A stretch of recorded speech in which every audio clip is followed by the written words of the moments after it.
제152편 가버나움의 위기까지 이끈 사건들. 키레사의 미치광이 아모스가 고침을 받았다는 이야기는 이미 벳세다와 가버나움에 다다랐다. 그래서 그 화요일 아침 나절에 예수의 배가 상륙했을 때 큰 무리가 그를 기다리고 있었다. 이 군중 속에는 예루살렘 사내들인으로부터 온 세 감시인들이 있었고, 그들은 주를 체포하고 유죄 판결을 내릴 구실을 찾으려고 가버나움으로 왔다.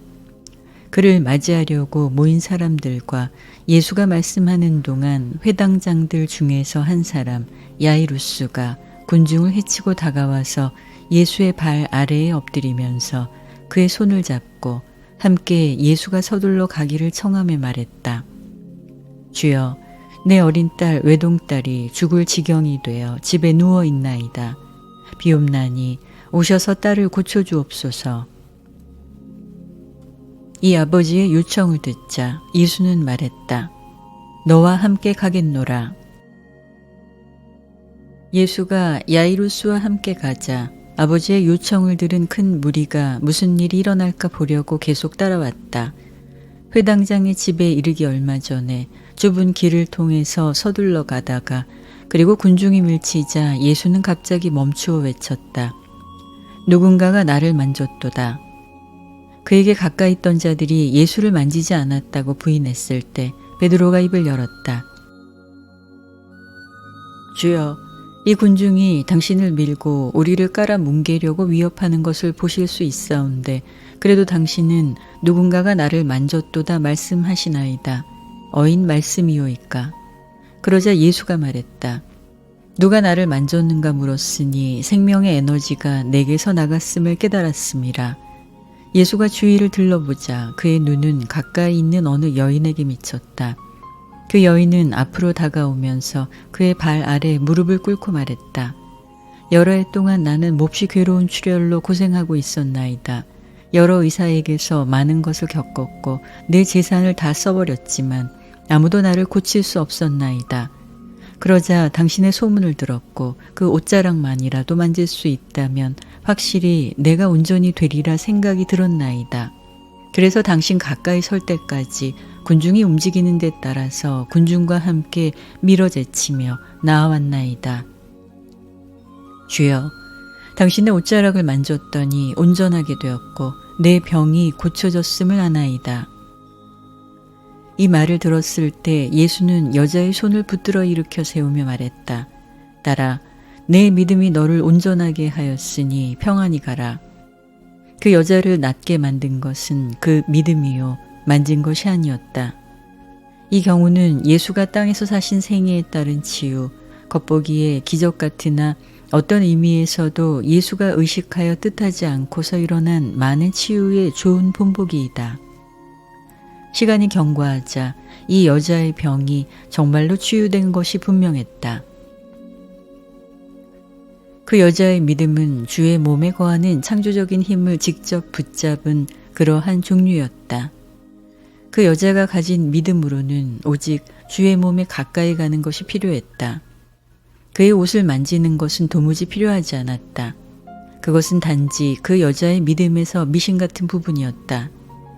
그 여자의 머릿속에 남아있거나 이 병 고침을 구경한 자들의 머릿속에 지속했을지 모르는 두 가지 잘못을 시정하려고 예수는 이 여인 케자리아 빌립비의 베로니카를 앞으로 불러들였다. 두려워하며 치유를 훔치려 한 시도를 허락했다거나 또는 옷 만진 것과 병의 치유를 관련짓는 미신이 효과가 있었다고 생각하면서 베로니카가 떠나기를 예수는 바라지 않았다. 병을 낫게 한 것은 그 여자의 순수하고 살아있는 믿음이었다는 것을 모두가 알기를 원했다. 1. 야이루스의 집에서. 물론 야이루스는 집에 도착하는데 이렇게 늦어져서 무척 초조했다. 그래서 그들은 이제 종종걸음으로 줄곧 서둘러 갔다. 회당장의 뜰로 미쳐 들어가기도 전에 종들 가운데 하나가 나와서 말했다. 주를 번거롭게 하지 마소서. 당신의 딸이 죽었나이다.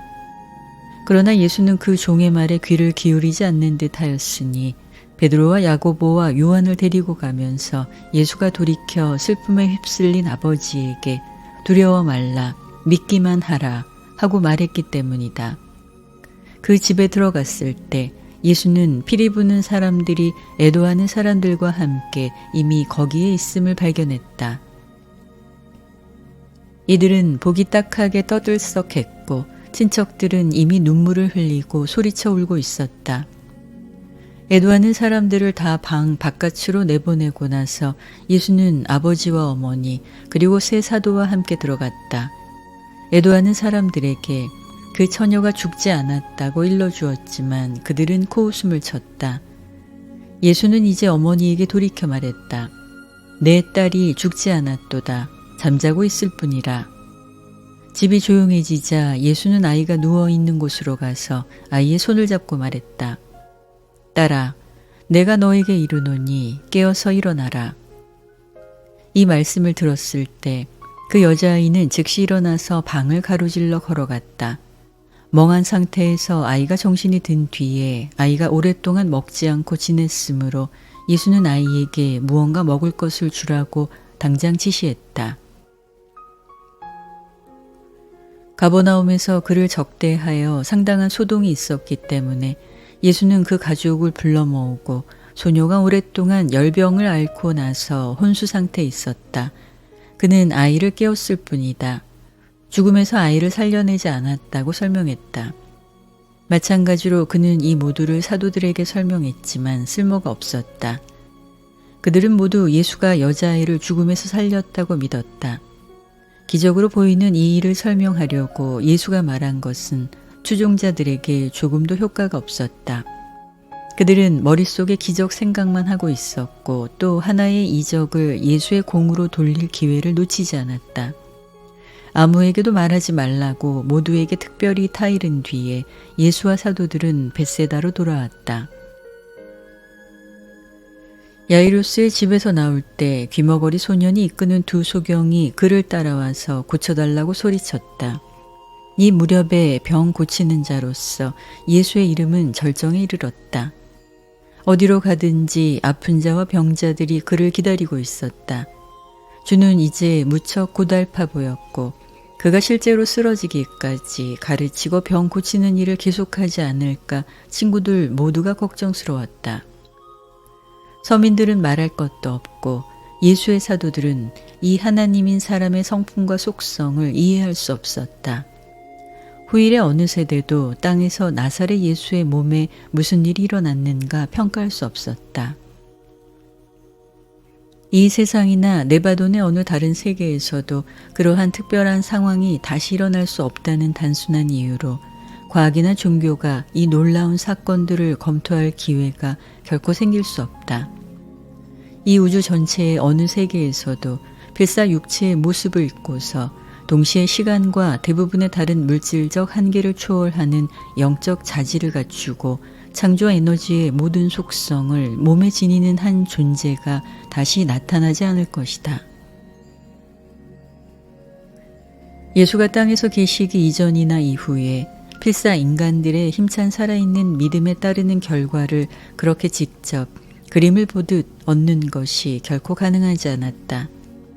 이런 현상을 되풀이하려면 창조자 미가엘이 바로 계신 앞까지 우리가 가서 그 시절의 신분, 사람의 아들, 그대로 그를 발견해야 할 것이다.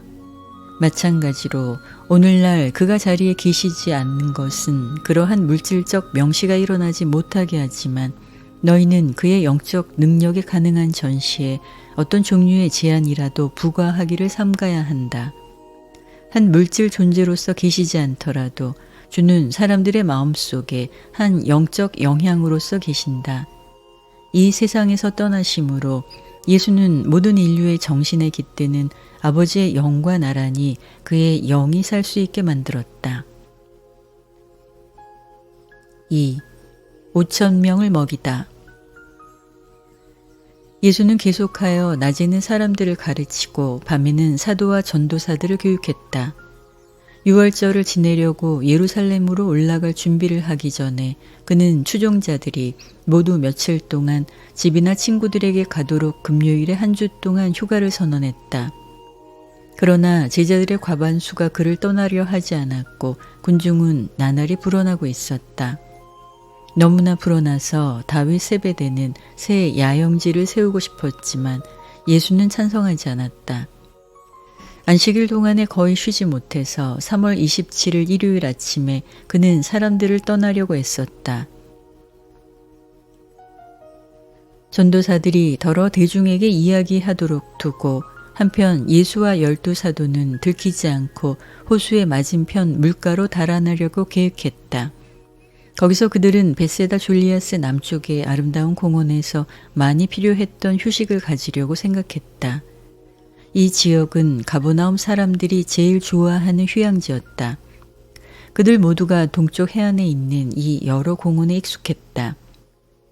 그러나 사람들은 그렇게 버려두려 하지 않았다.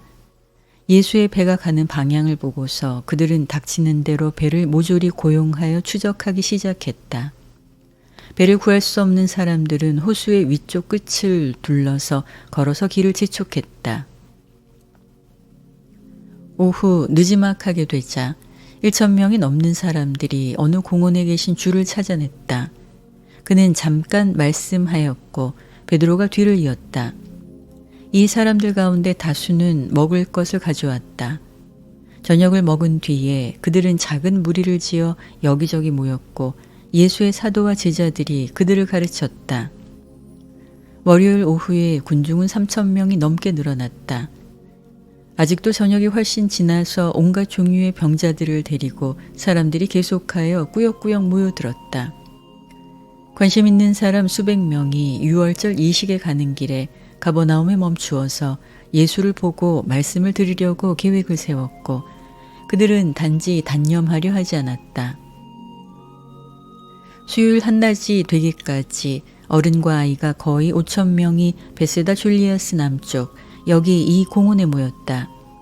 이 지역에서 비오는 철의 끝이 가까웠으니까 날씨는 좋았다. 예수와 12사도를 위해 빌립은 사흘어치에 먹을 것을 마련했는데 이것은 소년 마가가 보관하고 있었다. 마가는 모든 자질구레한 일을 맡은 소년이었다. 이 셋째 날 오후가 되자 이 군중의 거의 절반에게는 가져온 음식이 거의 없어졌다. 다윗 세베대는 그 군중을 먹이고 재울 만한 텐트 친 도시가 여기에 없었다. 빌립은 그런 군중을 위해서 식량을 준비하지도 않았다. 그러나 배가 고프기는 해도 사람들은 떠나려 하지 않았다.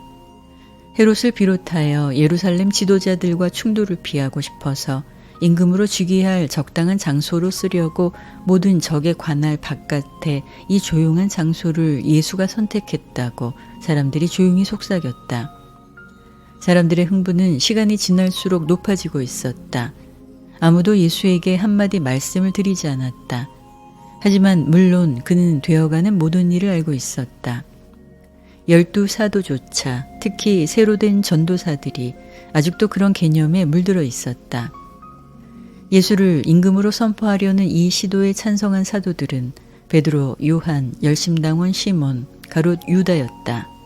그 계획에 반대한 사람들은 안드레, 야고보, 나다니엘, 토마스였다. 마테아와 빌립과 알페오 쌍둥이는 어느 편도 들지 않았다. 예수를 임금으로 만들려는 이 계획의 주모자는 새로 된 전도사 중의 한 사람, 요압이었다. 이것이 수요일 오후 5시쯤에 예수가 야고보 알페오에게 안드레와 빌립을 부르라고 부탁했을 때 무대의 배경이었다. 예수는 말했다. 우리가 군중을 위해 무엇을 하리요? 저희가 이제 사흘 동안 우리와 함께 있었고 저희 가운데 많은 사람이 배가 고픈데 먹을 것이 없느니라. 빌립과 안드레는 서로 얼굴을 쳐다보았다. 그리고 나서 빌립이 대답했다. 주여, 당신은 사람들을 보내서 저희가 근처 마을로 가서 먹을 것을 사게 해야 하나이다. 안드레는 임금을 만들려는 계획이 실현될까 두려워서 재빨리 빌립과 합세하여 말했다. 예, 주여, 군중을 해산하여 당신이 얼만큼 쉬는 동안 저희가 떠나서 먹을 것을 살 수 있게 하는 것이 가장 좋다고 생각하나이다. 이때가 되어서 12 가운데 다른 사람들도 의논에 끼어들었다. 그리고 나서 예수가 말했다. 그러나 나는 저희를 배고픈 채로 보내고 싶지 않도다. 너희는 저희를 먹일 수 없느냐?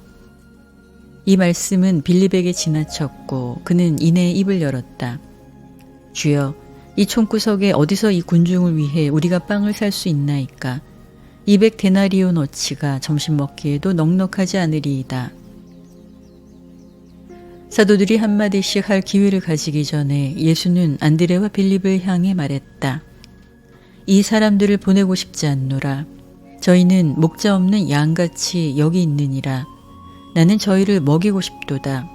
무슨 먹을 것이 우리에게 있느냐? 빌립이 마태와 유다와 함께 이야기하는 동안 안드레는 저장한 식량이 얼만큼 남았는가 확인하려고 마가를 찾았다. 그는 예수에게 돌아와서 말했다. 이 소년에게 겨우 보리빵 5덩이와 말린 물고기 2마리가 있나이다. 베드로는 재빨리 덧붙였다. 우리는 아직 오늘 저녁도 먹어야 하나이다. 한순간 예수는 말없이 서 있었다. 그의 눈에는 아득히 멀리 보이는 눈빛이 있었다. 사도들은 아무 말도 하지 않았다. 예수는 갑자기 안드레를 향해 말했다. 빵과 물고기를 가져오라. 안드레가 광주리를 예수에게 가져오자 주는 말했다. 내가 전도사들을 모두 여기 우리한테로 데려오는 동안에 사람들에게 100명씩 무리를 지어 풀 위에 앉고 각 무리마다 한 대표를 세우라 지시하여라. 빵덩이들을 손에 쥐고 감사 기도를 드린 뒤에 예수는 빵을 떼어서 사도들에게 주었다. 사도들은 빵을 동료들에게 넘겨주었고 이들은 다시 빵을 군중에게 날랐다. 마찬가지 방법으로 예수는 물고기를 떼어서 나눠주었다. 이 군중은 먹고 배가 불렀다. 그들이 먹기를 마치자 예수는 제자들에게 말했다. 아무것도 없어지지 않도록 남은 조각들을 모으라. 빵조각 거두기를 맞추고 나니 12바구니에 가득했다. 이 특별 잔치에 먹은 사람들은 어른과 아이가 약 5,000명이었다. 이것은 의식하여 미리 계획한 결과로서 예수가 행한 처음이자 유일한 자연의 기적이었다. 제자들이 기적 아닌 많은 것을 기적이라 부르고 싶어 한 것이 참말이지만 이것은 진정한 초자연적 보살핌이었다. 이 경우에 시간 요소와 눈에 보이는 생명의 통로를 제거한 것을 빼고 늘 하다시피 미가엘이 식량의 요소를 늘렸다고 우리는 가르침을 받았다. 3. 임금으로 세우려는 사건. 5,000명을 초자연 에너지로 먹인 것은 인간의 동정심과 창조 능력을 더한 결과가 바로 일어난 또 하나의 경우였다. 군중을 배가 부르도록 먹였기 때문에 또 이 엄청난 이적으로 예수의 명성이 그때 거기서 높아졌으니까 줄을 붙들어 임금이라 선포하는 계획은 더 개인의 지위가 필요 없었다. 이 생각은 군중을 통해서 유행병처럼 퍼지는 듯했다. 육체의 필요를 이렇게 갑자기 눈부시게 채워준 데 대해 군중의 반응은 깊고 압도적이었다. 다윗의 아들 메시아가 온다면 땅이 다시금 젖과 꿀로 흐르게 만들리라. 생각컨대 마치 만나가 광야에서 하늘로부터 조상들에게 떨어졌던 것 같이 그들에게 생명의 빵이 수여되리라고 오랫동안 유대인들은 가르침을 받아왔다. 이렇게 기대했던 것이 모두 바로 눈앞에서 이제 이루어지지 않았는가. 배고프고 영양이 모자라는 이 군중이 이 놀라운 먹을 것으로 배를 채우고 나서 오직 한 가지 만장일치의 반응이 있었다. 여기에 우리 임금이 있구나. 기적을 행하는 이스라엘의 구원자가 오셨다. 생각이 단순한 이 사람들이 보기에 사람을 먹이는 권능에는 다스리는 권리가 따랐다. 그러면 군중이 실컷 먹기를 마치고 나서 한 사람처럼 일어나서 그를 임금으로 세우라 외친 것은 당연하다. 이 우렁찬 외침은 베드로 그리고 사도들 가운데 예수가 다스릴 권리를 주장하는 것을 보는 희망을 아직도 품은 자들의 열심을 불러일으켰다. 그러나 이 거짓된 희망은 오래가지 못하게 되어 있었다. 군중의 이 우렁찬 외침이 근처의 바위에서 메아리치는 소리가 그치기 무섭게 예수는 거대한 바위에 올라서서 바른 손을 들어올리고 주위를 모으고 말했다. 아이들아, 좋은 뜻을 가졌으나 너희는 근시 아니요 물질의 머리를 쓰는도다. 잠시 멈추었다가 이 튼튼한 갈릴리 사람은 황혼이 황홀하게 타오르는 그 동쪽 빛을 받으며 거기에 당당하게 몸을 가다듬었다. 숨을 죽이고 듣는 이 군중에게 계속 말씀하시는 동안 그는 어디를 보아도 임금으로 보였다. 너희의 혼이 위대한 진리로 빛을 받아서가 아니라 배가 빵으로 채워졌다고 하여 너희가 나를 임금으로 세우고 싶어 하는도다. 내 나라는 이 세상에 속하지 않는다고 몇 번이나 너희에게 일렀더냐. 우리가 선포하는 이 하늘나라는 영적 형제의 모임이요 아무도 물질로 된 보좌에 앉아서 이를 다스리지 않느니라. 하늘에 계신 내 아버지는 땅에서 하나님의 아들들의 이 영적 형제 모임을 다스리는 온통 지혜롭고 전능한 통치자이라. 육체를 입은 아들을 너희가 임금으로 만들고 싶어 하기까지 너희에게 영들의 아버지를 드러내는 일을 내가 아주 그르쳤느냐. 이제 모두 자기 집으로 돌아가라. 너희가 임금을 가져야 한다면 빛의 아버지로 하여금 너희 각자의 마음속에서 만물의 영 통치자로서 보좌에 앉으시게 하여라. 예수의 이 말씀은 군중을 깜짝 놀라게 하고 실망을 주어 보냈다. 그를 믿었던 많은 사람이 돌아섰고 그날부터 그를 더 따르지 않았다. 사도들은 할 말이 없었다. 그들은 먹다 남은 부스러기 12광줄이 둘레에 말없이 모여섰다. 오로지 잡니라는 아이 소년 마가가 말했다. 그리고 그는 우리의 임금 되기를 마다하였나이다. 혼자서 산에 있으려고 훌쩍 떠나기 전에 예수는 안드레를 향해 말했다. 너희 형제들을 세베대의 집으로 데리고 가서 저희와 함께 특히 내 아우 시몬 베드로를 위해 기도하라. 4. 시몬 베드로가 밤에 본 환상. 주를 동반하지 않고 자기들끼리 가라고 보냈으므로 사도들은 배에 타고 말없이 호수의 서쪽 물가에 벳세다를 향해 배를 젓기 시작했다. 열둘 가운데 아무도 시몬 베드로처럼 움츠러들고 풀이 죽지 않았다. 거의 한마디 말도 없었다. 모두가 산에서 혼자 계신 주를 생각하고 있었다. 그들을 버렸는가? 전에는 그들을 모두 떠나보내고 그가 함께 가기를 마다하신 적이 없었다. 이 모두가 무엇을 의미하는가?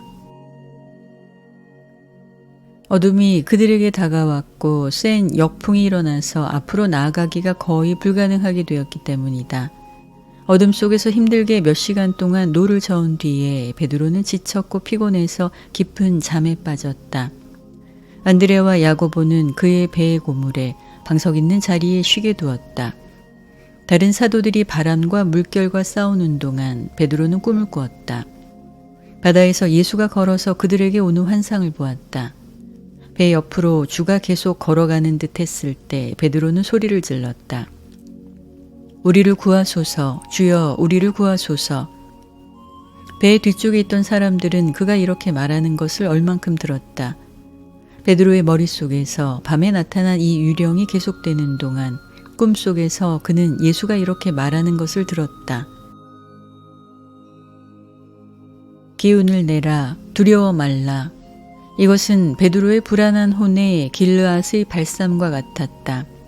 이것은 그의 불안한 정신을 어루만져 주었고 그래서 주께 외쳤다. 주여 정말로 당신이면 와서 당신과 함께 물 위에서 걸으라 내게 명하소서. 베드로가 물 위에서 걷기 시작했을 때 철썩거리는 물결이 그를 놀라게 하였고 막 가라앉으려 하자 그는 소리를 질렀다. 주여 나를 구하소서. 열둘 가운데 여럿이 그가 이렇게 외침을 들었다. 그리고 나서 베드로는 예수가 구하러 와서 손을 뻗어서 그를 붙잡아 들어올리며 아 믿음이 적은 자여 어찌하여 내가 의심하였느냐 하고 말하는 꿈을 꾸었다. 꿈의 끝부분과 관련하여 베드로는 자던 자리에서 일어나 배 바깥으로 물속으로 실제로 발을 내디디었다. 안드레와 야고보와 요한이 손을 뻗어서 바다에서 그를 끌어내자 그는 꿈에서 깨어났다. 베드로에게 이 체험은 언제나 현실이었다. 예수가 그날 밤에 그들에게 왔다고 진지하게 믿었다. 그는 요한 마가를 겨우 어느 정도 확신시켰고 이것이 어째서 마가가 자기 기록에서 그 이야기한 부분을 빼놓았는가 설명한다. 의사인 누가는 이 문제를 샅샅이 조사하고 그 사건이 베드로의 환상이었다고 결론을 내렸다. 따라서 그의 기록을 준비하면서 이 이야기에 자리를 할애하려 하지 않았다. 5. 벳세다에 돌아가서 목요일 아침 날이 새기 전에 그들은 세베대의 집 가까이 앞바다에서 닻을 내리고 한낮 무렵까지 잠을 청했다. 안드레가 먼저 일어났고 바닷가에 걸으러 갔다가 잡이라는 소년과 더불어 물가에서 돌 위에 앉아 계신 예수를 찾아냈다. 군중 가운데 여러 사람과 젊은 전도사들이 밤새 그리고 이튿날 상당한 시간을 동쪽 산 근처에서 예수를 찾는 데 썼는데도 어쨌든 한밤이 지난 뒤 얼마 안 돼서 예수와 소년 마가는 호수를 돌아서 그리고 강을 건너서 벳세다로 돌아가려고 걷기 시작했다. 기적으로 먹을 것을 얻어먹고 배가 차고 마음이 텅 비어 있을 때 그를 임금으로 세우려 했던 5,000명 가운데 겨우 약 500명이 끈덕지게 그를 따르고 있었다. 그러나 그가 벳세다로 돌아왔다는 말을 이들이 받기 전에 예수는 12사도 그리고 여자들까지 포함해서 동료들을 모으라고 안드레에게 부탁하며 말했다. 나는 저희와 말하기를 바라노라. 모두가 준비되었을 때 예수는 말했다. 얼마나 오래 내가 너희를 참으랴. 너희는 모두 영적 깨우침이 더디고 살아있는 믿음이 모자라느냐. 이 여러 달 동안 줄곧 하늘나라의 진리를 가르쳤더니 그래도 너희는 영적 배려보다 물질적 동기에 지배되고 있느니라. 두려워 말라. 가만히 서서 주의 구원을 보라 말하며 모세가 믿음 없는 이스라엘 자손을 훈계하는 것을 너희는 성서에서 읽지도 못하였느냐. 그 찬미자가 말하되 너희의 주를 신뢰하라. 참으라. 주를 기다리고 용기를 내라. 그가 너희의 마음을 든든하게 만들리라. 너희의 짐을 주께 던지라. 그리하면 그가 너희에게 힘을 북돋아 주리라. 항상 그를 신뢰하고 너희의 마음을 그에게 토하라. 하나님이 너의 안식처임이라. 최고자의 비밀한 곳에 거하는 자는 전능자의 그늘 아래 살리라. 인간 임금을 신임하는 것보다 주를 신뢰하는 것이 나으니라. 그리고 기적을 행하고 물질적 이적을 연출하는 것이 사람들에게 영적 나라에 들어가라고 설득하지 못할 것을 이제 너희가 모두 깨닫느냐. 우리는 군중을 먹였으나 이들로 하여금 생명의 빵을 갈급히 찾거나 영적으로 올바른 물을 목마르게 찾도록 이끌지 아니하였도다. 배를 채웠을 때 저희는 하늘나라로 들어가기를 찾지 아니하였어도 다만 수고할 필요 없이 계속 빵을 먹을까 하여 오히려 이 세상 임금들의 방식을 쫓아서 사람의 아들을 임금으로 선포하려 애썼느니라. 이 모든 것에 너희 가운데 여럿이 얼마큼 참여하였는데 그것은 하늘의 아버지를 드러내거나 땅에서 그의 나라를 진전시키는데 아무 효과가 없느니라. 또한 집권자들에게 찬물 끼얹을 듯한 일을 하지 않고도 우리는 나라의 종교 지도자들 사이에 적들이 충분히 있지 아니하냐. 내가 가르친 복음을 너희가 충분히 믿게 하려는 목적으로 아버지가 눈에 기름을 발라 너희가 보고 귀를 열어 너희가 들을 수 있게 해주시기를 내가 기도하노라. 그리고 나서 예수는 유월절을 지내려고 예루살렘으로 올라갈 준비를 하기 전에 사도들과 함께 며칠 동안 쉬려고 물러나기 바란다고 발표했다.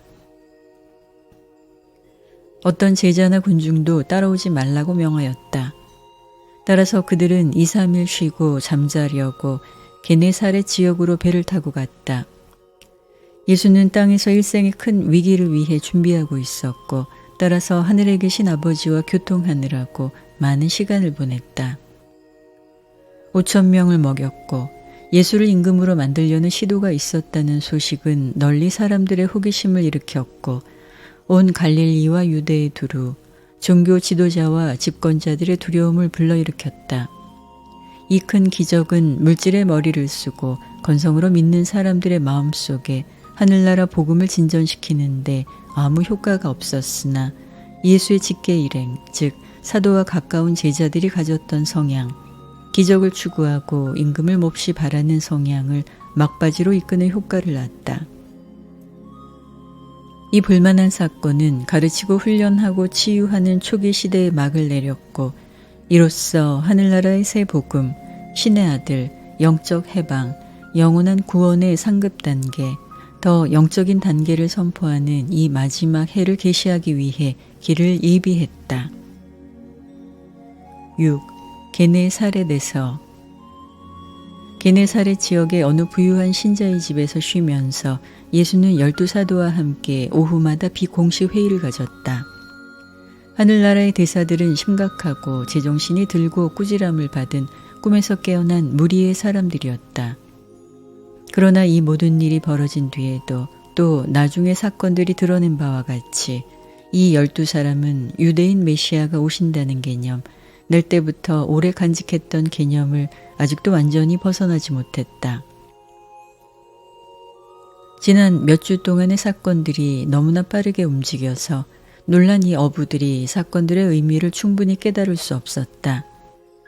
남자와 여자들이 사회적 행위, 철학적 태도, 종교적 확신의 기초와 근본이 되는 개념들을 철저히 널리 바꾸는 데는 시간이 걸린다. 예수와 12사도가 게네사렛에서 쉬는 동안 군중은 흩어졌다. 더러는 집으로, 더러는 유월절을 지내려고 예루살렘으로 계속 갔다. 열심히 드러내놓고 예수를 따르던 사람들은 갈릴리에서만 5만 명이 넘었는데 한 달이 채 안 되는 동안에 500명도 안 되게 줄어들었다. 예수는 사도들에게 대중의 환호가 변덕스러움을 그렇게 맛보게 하여 그들끼리 하늘나라 일을 하도록 버려두고 자신이 떠난 뒤에 그들이 잠시 종교적 히스테리가 그렇게 나타나는데 의존할 유혹을 받지 않기를 바랬다. 그러나 이 노력은 어느 정도만 성공했다. 게네사렛에서 머무르던 둘째 날 밤에 주는 다시 사도들에게 씨 뿌리는 자의 비유를 일러주고 이 말씀을 덧붙였다. 아이들아 보라. 인간의 느낌에 호소하는 것은 잠시요 철저히 실망이 되며 순전히 사람의 지능에 호소하는 것도 마찬가지로 속이 비고 보람이 없느니라. 오직 인간의 지성 속에 사는 영에게 호소함으로 오래가는 성공을 얻고 인품의 놀라운 변화를 이룩하기를 바랄 수 있느니라. 그런 변화는 영이 믿음의 빛 속으로 하늘나라로 태어나므로 어두운 의심을 이처럼 벗어나는 모든 사람의 일상생활에서 진정한 영의 열매를 풍부하게 맺음으로 당장 나타나느니라. 예수는 지적으로 사람들의 주의를 끌고 집중하는 수법으로서 감정에 호소하는 것을 가르쳤다. 그는 이처럼 자극받고 예민해진 정신이 혼에 이르는 통로라고 하였는데 혼 속에는 참된 인품을 변화시키는 연구한 결과를 낳기 위해 진리를 인식하고 복음의 영적 매력에 반응하는 사람의 영적 성품이 구한다. 이렇게 예수는 사도들을 다가오는 충격에 대비하게 하려고 애썼다. 겨우 며칠만 있으면 대중이 그를 대하는 태도에 닥칠 위기였다. 예루살렘의 종교 지도자들이 그들을 없애려고 헤롯 안티파스와 공모할 것이라고 열둘에게 설명했다. 12사도는 예수가 다윗의 왕좌에 앉지 않으리라는 것을 비로소 좀 더 깨달았다. 영적 진리는 물질의 기적으로 진전되지 않으리라는 것을 더 잘 깨달았다. 5,000명을 먹인 것과 예수를 임금으로 세우려는 대중의 움직임은 사람들이 기적을 찾고 이적 행하기를 기대하는 태도의 정점이요 대중이 예수에게 최대의 갈채를 보낸 것임을 비로소 깨달았다. 그들은 영적 시련과 쓰라린 역경의 시절이 다가오는 것을 어렴풋이 깨닫고 희미하게 내다보았다. 이 12사람은 하늘나라의 대사로서 맡은 과제의 참 성질이 무엇인가 천천히 깨닫게 되었고 땅에서 주가 수고하신 마지막 해의 벅차고 힘든 시련에 대비하여 비로소 단단히 몸을 가다듬었다. 게네사렛을 떠나기 전에 예수는 5,000명을 기적으로 먹인 것에 관해 가르쳤다. 어째서 그가 창조 능력을 이렇게 특별히 나타냈는가 일러주었고 또한 아버지의 뜻에 따른 것임을 확인할 때까지 군중을 불쌍히 여기는 마음에 그렇게 굴복한 것이 아니라고 그들을 안심시켰다. 7. 예루살렘에서 4월 3일 일요일에 예수는 12사도만 데리고서 벳세다로부터 예루살렘으로 여행길을 떠났다. 군중을 피하고 될 수 있는 대로 사람들의 눈을 끌지 않으려고 게라사와 필라델피아의 길로 여행했다. 이 여행에서 대중을 가르치는 어떤 일도 하지 말라고 명하였다. 예루살렘에서 머무르는 동안에 그들이 가르치거나 전도하는 것도 허락하지 않았다. 그들은 4월 6일 수요일 저녁 늦게 예루살렘 가까이 베다니에 도착했다. 이 하룻밤을 나사로, 마르다, 마리아의 집에서 쉬었지만 이튿날 흩어졌다. 예수는 요한과 함께 베다니의 나사로 집 가까이 시몬이라 이름하는 어느 신자의 집에서 묵었다. 가롯 유다와 열심당원 시몬은 예루살렘에서 친구들과 함께 묵었고 한편 나머지 사도들은 둘씩 다른 집에서 머물렀다.